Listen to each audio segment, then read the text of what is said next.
시끄러워 미치겠네. 공사를 하려면 소리가 안 나게 하던가 할 거 아니야.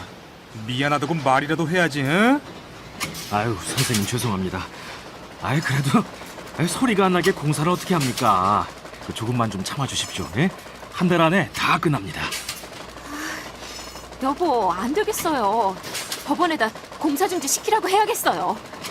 먼지도 엄청나게 나고 도저히 참을 수가 없어요.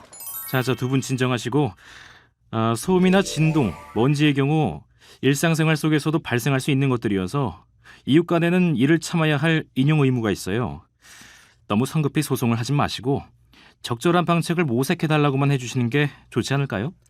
변호사님 말씀이 정 그러시면 제가 좀 참아야겠죠. 소음이나 진동이야 참을 수 있어도 벽에 금이 가는 건 문제가 있는 거 아닌가요? 이것 보세요. 그러고 보니 벽에 제법 금이 가 있네요. 없었던 금이 생긴 거라면 공사로 인한 것으로 볼 수 있으니까 이 경우 안전에 문제가 있을 수 있어요. 그런 경우 법원에 공사중지 가처분을 신청해 볼 수 있고 공사업자는 안전조치를 완료해야 공사를 계속할 수 있을 거예요. 참.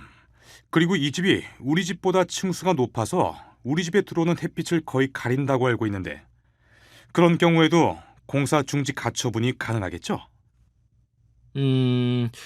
안전 문제인 경우 공사중지 가처분이 받아들여지는 경우가 있지만 일조 침해로는 받아들여지지 않는 경우가 많아요.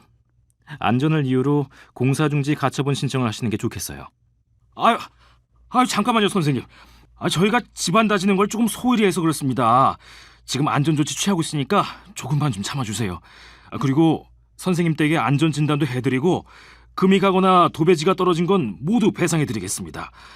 저희 공사 중단되면 하루에 500만 원씩 손해봅니다. 조금만 좀 봐주세요, 예? 그럼 서둘러 안전조치 취하시고 손해난 것도 처리해주세요. 예.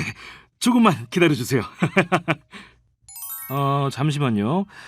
이 경우 구두상 합의를 본 것이라 확실한 피해 배상이나 보수 공사가 이루어질지 의문입니다. 따라서 서면으로 합의서를 남기는 게 좋겠죠. 나아가 건물이 예상보다 높이 올라가서 일조권 침해가 생긴 게 증명되는 경우라면 일조권 침해를 원인으로 한 손해배상 청구도 할 수 있을 겁니다.